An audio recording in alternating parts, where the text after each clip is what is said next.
우리가 이제 소위 3대 거짓말이라는 게 있죠. 그죠? 그 3대 거짓말이 뭡니까? 네. 노인이, 네? 네. 노인이 빨리 죽는다는 말. 그 다음에, 네, 처녀가 시집 가기 싫다는 말. 장사들이, 네, 네, 미치고 판다는 요 3대 이게 거짓말입니다. 근데 여러분, 시대가 변해버리고 말았습니다. 옛날에는 이게 3대 거짓말이었는데, 이것이 이제 올해는, 이제 요즘은 3대 진실이 되고 말았습니다. 그렇죠? 우리 노인의 삶이 정말 생명 연장으로, 때로는 어떻게 보면 죽고 싶다 할 정도로 참, 그렇게 생명이 연장되었고, 어떻게 보면 좀 무의미하다 싶을 정도의 그 생명만 연장되는 삶이 되었고, 또, 요즘 또 젊은이들이 결혼 안 하는 시대가 되었죠. 그리고, 이제 경제가 어려우니까, 이제 믿지고도 팔아야 되는, 아니, 믿지고도 못 파는 실정이 되어버린 그러한 시대가 되고 말았습니다. 근데 여러분, 이러한 거짓말이 있는데, 이 거짓말이라는 거는 진실과 상반되는 게 거짓말이잖아요. 그죠? 근데 오늘 성경에서는 예수님께서 3일 만에 다시 부활하셨다고 말씀하고 있습니다. 3일 만에 다시 부활하셨다. 죽음에서 다시 살아나셨다라는 것입니다. 여러분, 이것이 진실입니까? 거짓말입니까?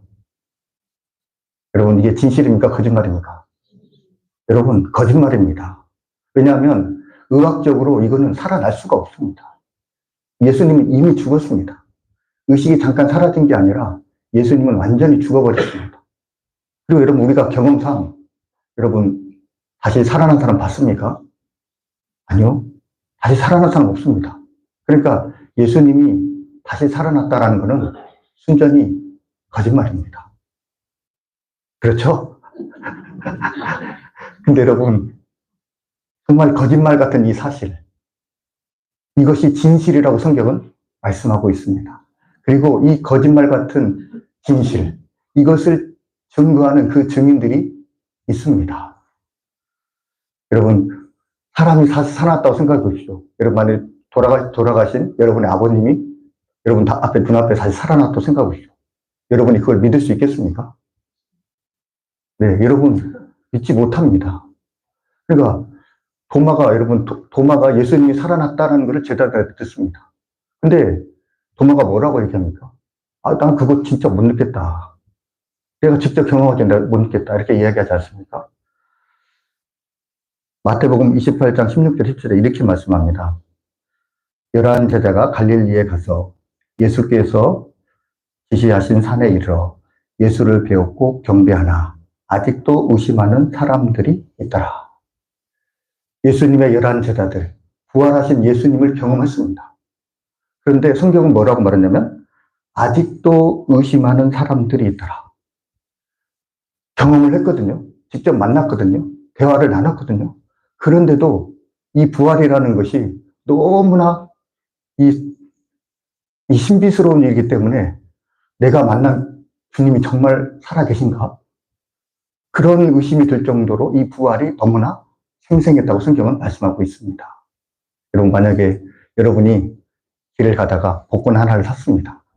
그런데 여러분, 이 로또를 하나 샀는데 이 로또가 1등에 당첨되고 말았습니다. 그럼 여러분 어떨까요? 아, 이게 꿈이야, 생시야. 몇 번 확인하겠죠. 여러분, 그것 이상으로 지금 주님께서 다시 살아나셨다라는 것을 이걸 경험하고도 지금 믿지 못하는 그러한 아주 놀라운 일이 일어났다라는 그만큼 여러분, 부활이라는 것은 정말 우리가 상상할 수 없는 아주 신비한 일입니다. 이 신비한 일이 성경에서 일어났다고 말하고 그 신비한 일을 증언하는 그 증인이 있다고 오늘 본문에서 말씀하고 있습니다. 여러분, 예수님이 부활했다라는 거, 우리가 그것을 어떻게 할 수 있냐면 이 사도들의 삶을 통해서 우리가 알 수가 있습니다. 사도들, 예수님께서 부활하시고 그 부활하신 십자가에 돌아가시기 전과 십자가에 돌아가신 이후에 이 제자들의 삶이 완전히 변화되었습니다. 여러분, 사도들이 왜 이렇게 완전히 변화되었습니까? 어떤 사람들은 이렇게 얘기를 합니다. 오순절 마가의 다락방에서 제자들이 기도하는 가운데 이 성령의 임재를 받고 이 성령에 심취되어서 이 오순절 마가의 다락방이 이 제자들의 변화의 계기라고 설명을 합니다. 맞습니다. 이 오순절 성령 강림을 통해서 제자들이 변화된 건 맞습니다. 그러나 그 이전에 본질적인 그 변화가 있다라는 거죠. 제자들에게 그 본질적인 변화를 준 사건이 있었는데 그 사건이 바로 예수님의 부활이다라는 것입니다.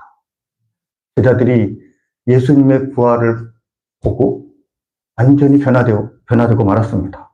그리고 여러분, 예수님의 제자들, 사도들이 부활하신 예수님을 증거하는 삶을 살았다라는 것입니다. 제자들이 전한 것은 한 가지, 바로 예수님께서 죽음에서 부활하셨다라는 것입니다. 이 부활의 소식을 담대하게 전합니다. 그리고 그들이 그 소식 때문에 그 소식을 전한다는 이유로 핍박을 받습니다. 핍박을 받고 나중에는 그들이 순교를 하게 됩니다. 여러분, 만약에 예수님이 부활하셨다라는 것이 거짓말이라고 한다면 그들은 그 거짓말 때문에 죽을 이유가 전혀 없는 거죠. 그렇지 않습니까? 세상에 누가 거짓말 때문에, 자기가 한 거짓말 때문에 죽습니까? 그러나 여러분, 그것이 너무나 생생한 사실이기 때문에 제자들은 그 순교까지 받아들일 수밖에 없는 것이었죠. 오늘 제가 본문 말씀을 전하기 전에 여러분에게 한번 묻고 싶습니다. 여러분, 오늘 3명의 사람이 등장합니다. 그리고 제자들이 나중에 등장합니다. 그런데 부활의 첫 증인은 누구입니까? 여러분, 부활의 첫 증인이 누구죠? 예, 막달라 마리아입니다. 근데 여러분, 막달라 마리아가 왜 부활의 첫 증인이 되었습니까? 우리는 흔히 이렇게 생각합니다. 안식 후 첫날, 그러니까 새벽 미명에 막달라 마리아가 이제 예수님의 무덤을 처음 갑니다. 그리고 그 무덤의 문이 열려 있는 것입니다. 그리고 예수님의 시신이 없는 거예요. 그러니까 막달라 마리아가 너무나 놀란 나머지 제자들에게 막 달려가서 이 사실을 이야기합니다.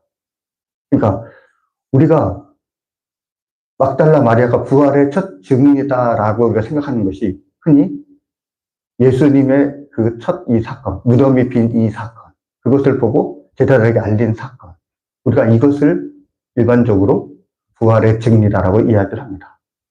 근데 여러분, 그렇지 않습니다. 마리아가 이 부활의 증인이 된 그 이유가 있다라는 거죠. 오늘 본문 말씀에 보면은 오늘 부활절 아침에 일어난 일에 대해서 말씀을 하고 있습니다. 안식 그 첫날에 새벽 미명에 이제 마리아가 예수님의 무덤가로 가게 됩니다. 그런데 이 예수님의 무덤의 문이 열려 있는 것입니다. 그런데 이 문이 원래는 닫혀 있어야 됩니다. 왜냐하면 아무나 열 수 없게 큰 돌로 막았기 때문에 그렇습니다. 그런데 무덤의 문만 열려 있는 것이 아니라 그 안에 예수님의 시체가 없는 것입니다. 그래서 이 놀란 나머지 이제 막달라 마리아가 제자들에게 달려갑니다. 그리고 예수님의 이제 시신이 없음을 말씀합니다. 2절 말씀에 보면 시몬 베드로와 예수께서 사랑하시던 그 다른 제자가 달려가서 말하되 사람들이 주님을 무덤에서 가져다가 어디 두었는지 우리가 알지 못하겠다 하니. 그러니까 이제 막달라 마리아가 이제 제자들에게 이야기를 하는 겁니다. 지금 사람들이 예수님의 시신을 어디다 가다 둬버렸다. 이렇게 이제 이야기를 하는 겁니다. 그 이야기를 듣는 이 베드로와 예수님의 사랑하는 제자 요한이죠. 요한이 무덤가로 달려갑니다. 그리고 이제 무덤을 보게 됩니다. 그런데 이제 요한이 가만히 들여다보니까 정말로 예수님의 시신이 없는 겁니다. 그리고 예수님의 무덤에는 그 예수님이 그 수의로 썼던 세마포와 예수님의 그 머리에 쓴 옷이 이제 거기에 놓여 있는 것입니다. 그것을 확인한 거죠. 그래서 8절에 보면은 그때 무덤에 먼저 갔던 그 다른 제자도 들어가 보고 믿더라 말씀하고 있습니다. 근데 여러분, 여기서 보고 믿더라 라는 것은 무엇을 말하는 것입니까? 예수님께서 부활하신 그 사건을 제자들이 믿고 있는 것일까요? 그런데 9절 말씀에 이렇게 말씀합니다. 그들은 성경에 그가 죽은 자 가운데서 다시 살아나야 하리라 하신 말씀을 아직 알지 못하더라. 지금 베드로와 요한이 가서 보고 믿은 것은 예수님께서 살아나신 것을 믿는 것이 아니라 마리아가 말한 예수님의 시신이 없어졌다라는 그 사실을 처음 달려왔을 때는 그걸 의심했는데 이제는 그걸 보면서 정말 마리아의 말처럼 예수님의 시신이 없다라는 것을 보고 믿게 되었다라는 것입니다. 그런데 시신이 없는 것을 발견한 이 베드로와 요한은 정말로 예수님이 평소 그들에게 말씀하신 3일 만에 다시 부활할 것을 믿은 것은 아니다라는 것입니다.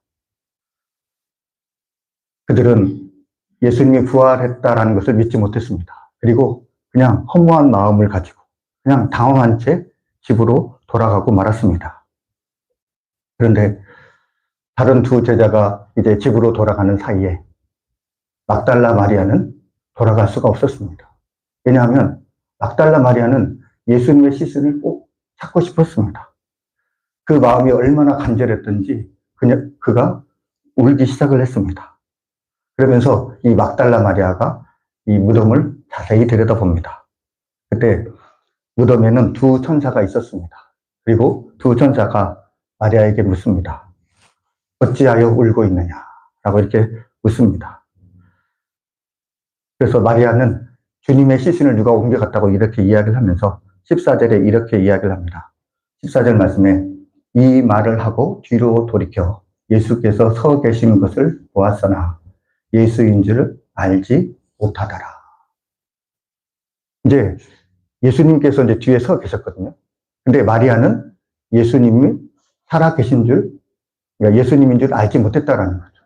근데 여러분, 왜 마리아는 평소에 예수님을 너무 잘 알았고 예수님을 가까이 봤는데 왜 예수님인 줄 알지 못했을까요? 네, 그렇죠.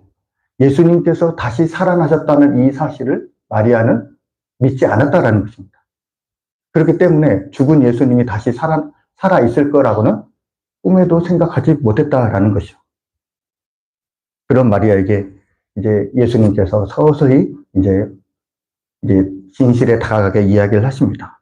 15절에 보면 예수님께서 말씀합니다. 여자여 어찌하여 울며 누구를 찾느냐. 예수님께서 막달라 마리아에게 누구를 찾냐고 물어보십니다. 근데 여러분, 지금 막달라 마리아가 찾은 것은 지금 예수님의 시신을 찾고 있었습니다. 예수님을 찾은 게 아닙니다. 예수님의 시신이라는 그 사물을 지금 찾고 있었습니다. 그런데 예수님께서는 네가 무엇을 찾고 있느냐, 그 사물에 대해서 물어보신 것이 아니라 누구를 찾고 있느냐라고 이렇게 물어보시는 것입니다. 예수님께서 이렇게 말씀하신 의도가 있습니다. 그것은 바로 지금 마리아의 시선은 오직 예수님의 시신, 그 무엇에 있습니다. 그런데 예수님께서는 이 마리아의 시선을 그 무엇, 그 시신이라는 그 마리아의 시선에서 이제 살아계신 주님께로 그 시선을 지금 옮겨가고 있는 것입니다. 그러면서 예수님께서 이제 마리아에게 말씀하십니다.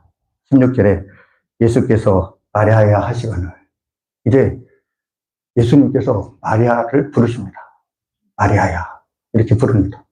그런데 여러분 이 마리아야라는 그 말 속에 이 막달라 마리아가 깨어지게 됩니다. 양이 목자의 음성을 듣는 것처럼 이 막달라 마리아가 이 목자 대신 예수님의 음성을 듣습니다. 그러면서 마리아야 라는 그 음성 가운데 그가 깨닫게 된 것입니다. 아, 예수님께서 살아계시는구나. 예수님께서 살아계시는구나. 이 벅찬 감동이 이제 밀려오기 시작하는 것입니다. 그러면서 16절에 이렇게 이야기합니다. 예수께서 마리아라 하시거늘 마리아가 돌이켜 히브리 말로 라보니 하니 이는 선생님이라는 말이라. 마리아라는 그 말에 예수님께서 살아계신다는 그 감격과 그 감동 가운데 마리아가 라보니 이렇게 이야기를 합니다. 여기서 라보니라는 것은 사전적인 의미는 선생님입니다. 근데 여러분 유대 말에 히브리 말에 이 선생님이란 말이 두 가지가 있습니다. 랍비라는 말이 있습니다. 우리가 많이 들어봤죠? 랍비. 이거는 선생님입니다. 근데 이 라본이라는 말이 있습니다. 이 라본이라는 말은 그냥 아무 스승에게 쓰는 말이 아닙니다. 이거는 제한적으로 사용하는 단어로서 하나님을 향한 기도나 아주 존경스러운 스승에게만 제한적으로 사용하는 단어가 이 바로 라본이라는 말입니다.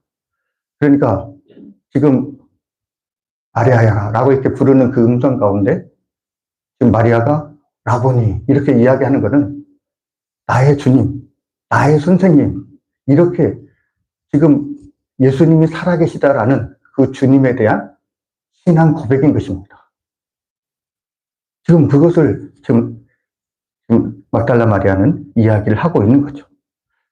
막달라 마리아는 이제 살아계신 예수님을 만나게 된 것입니다. 그리고 그 감격 가운데 이제 그 기쁜 소식을 가지고 제자들에게 달려갑니다. 18절 말씀에 막달라 마리아가 가서 제자들에게 내가 주를 보았다 하고 또 주께서 자기에게 이렇게 말씀하셨다 이르니라. 내가 주를 보았다. 내가 주를 보았다. 이것이 바로 이 막달라 마리아의 증언입니다. 여러분, 오늘 세 명의 사람, 막달라 마리아, 베드로, 요한, 이 세 명의 사람이 빈 무덤을 보았습니다. 그런데 이 세 사람 중에 한 사람, 막달라 마리아만이 예수님의 부활을 증언하는 증인이 되었습니다. 그렇다고 한다면 여러분, 왜 베드로와 요한은 예수님의 부활의 증인이 되지 못했습니까? 왜 그렇죠? 네. 베드로와 요한은 빈무덤만 보았지 살아계신 예수님을 만나지 못했습니다. 예수님을 만나지 못했으니까 예수님을 증언할 수가 없는 거죠. 여러분, 오늘 본문 말씀은 우리에게 누가 부활의 증인이 될 수 있는지에 대해서 말씀을 하고 있습니다. 여러분, 우리가 부활의 증인으로 살아야 됩니다. 근데 그렇다고 한다면 여러분, 누가 예수님의 부활을 증언할 수 있냐 하는 것입니다. 또 예수님의 부활을 증언할 수 있는 사람, 그 사람은 정말 예수님을 만난 사람입니다. 정말 예수님을 만난 사람이 예수님의 부활을 증언할 수가 있습니다. 정말 예수님을 만난 그 사람 어떻겠습니까? 예수님으로 말미암아 삶이 완전히 변화된 사람입니다. 제자들이 부활하신 예수님을 만나고 그 삶이 변화됐듯이 정말 예수님을 만난 사람은 그 삶이 완전히 변화된 사람입니다. 그리고 다른 사람이 보았을 때도 아, 저 사람 정말로 예수님 믿는 사람이구나. 아, 나도 저 사람 같이 예수님을 믿고 싶다. 아, 저 사람을 보니 정말 예수님이 살아있구나. 이런 감동을 주는 사람이 바로 예수님의 부활의 증인이다라는 것입니다. 그렇다고 한다면 여러분, 부활의 증인으로서 살아가고 있습니까? 정말 우리의 삶을 통해서 예수님의 살아계심이 증언되고 우리의 삶이 정말 예수님을 만남을 통해서 완전히 변화되고 여러분, 우리가 정말 부활의 증인으로서의 삶을 살아가고 있습니까? 근데 여러분, 그렇지 못하고 한다면 왜 우리가 부활의 증인으로서의 삶을 살아가지 못합니까? 오늘 예수님의 말 가운데 여러분, 우리에게 주는 시사점이 있습니다. 예수님께서 마리아에게 네가 무엇을 찾느냐 물어보지 않았습니다. 네가 누구를 찾느냐 주님께서 물어보셨습니다. 여러분, 네가 무엇을 찾느냐와 네가 누구를 찾느냐는 우리에게 너무나 큰 차이점이 있다는 거죠. 우리는 예수님을 믿으면서 예수님께 무엇을 구하고 있습니까? 주님, 지금 우리 하고 있는 일이 잘 되게 해주십시오. 주님, 제가 일을 잘 감당할 수 있게 해주십시오. 여러분, 우리가 대부분 주님께 구하는 것은 우리의 삶, 나의 일, 나의 형통. 우리는 주님께 무엇을 구하고 있다는 거죠. 그런데 주님께서는 무엇을 구하지 말라라는 것입니다. 무엇을 구하기 이전에 누구를 찾느냐입니다. 바로 예수님 자신을 구하라는 거죠. 예수님을 찾는 삶, 이것이 궁극적으로 주님께서 우리에게 요구하시는 것입니다. 여러분, 한 주간 살아가면서 내가 주님께 구한 것을 생각해 보십시오. 내가 얼마나 무엇을 위해서 열심히 살았는지를 한번 생각해 보시기 바랍니다. 여러분, 하루를 시작하면서 주님, 제가 오늘 주님을 만나고 싶습니다. 주님께서 저에게 만나주신 그 사건, 그 증거에 대해서 저에게 보여주시지 않고선 제가 오늘 하루를 마감할 수가 없습니다. 오늘 하루를 보낼 수가 없습니다. 그러니 오늘 하루 주님께서 저에게 만나주신 그 증거를 저에게 보여주십시오. 라고 여러분, 그렇게 기도하며 그렇게 생활을 했습니까? 아니요. 그렇지 못했을 것입니다. 우리는 아마 일상생활에 쫓겨서 일상생활을 바쁘고 그 일상생활에 바쁜 가운데 주님께 도움을 간구했을 것입니다. 여러분, 우리가 부활의 증인이 되지 못한 것, 그것은 우리의 삶이 예수님을 구하는 삶이 아니라 무엇을 구하는 삶이 살았기 때문에 그렇습니다. 여러분, 저와 여러분이 무엇을 구하기 이전에 예수님을 구하는 저와 여러분이 되었으면 좋겠습니다. 그렇다고 한다면 여러분, 부모가 자녀들이 부모를 부릅니다. 엄마, 아빠 라고 이렇게 부르면은 부모가 대답을 해주죠. 나 여기 있어. 여러분, 우리가 주님을 간절히 찾고 주님을 부를 때 주님께서 우리를 만나주시는 것입니다. 왜 안 만나주시겠습니까? 주님을 만나는 삶 가운데 우리의 삶이 변화되는 것입니다. 예레미야 29장 13절에 말씀합니다. 너희가 온 마음으로 나를 구하면 나를 찾을 것이요. 말씀합니다. 마태복음 7장 7절에 말씀합니다. 구하라 그리하면 너희에게 주실 것이요. 찾으라 그리하면 찾아낼 것이요. 문을 두드리라 그리하면 너희에게 열릴 것이니. 말씀합니다. 저와 여러분, 무엇을 찾기 이전에 예수님을 찾는 저와 여러분이 되시기 바랍니다. 그래서 매일매일 예수님을 만나고 그 만난 예수님으로 우리의 삶이 변화되고 그리하여 정말 우리의 삶이 예수님의 부활을 증거하는 그래서 증인으로서의 삶을 살아가는 복된 또 저와 여러분이 될 수 있길 주님의 이름으로 축복합니다. 기도하겠습니다. 사랑의 주님, 우리가 매일의 삶 가운데 무엇을 구하는 것이 아니라 주님을 구하기를 원합니다. 주님을 간절히 구하는 가운데 주님을 만나고 주님을 만난 그 기쁨과 감격을 주위 사람들에게 나누며 살기를 원합니다. 주님, 막달라 마리아가 부활의 증인으로 살았던 것처럼 우리도 부활의 증인으로 살아갈 수 있게 하여 주옵소서. 그리하여 우리의 삶이 주님의 살아계심을 증거하는 복된 삶이 되게 하여 주옵소서. 이 모든 말씀 예수님의 이름으로 감사하며 기도하옵나이다. 아멘.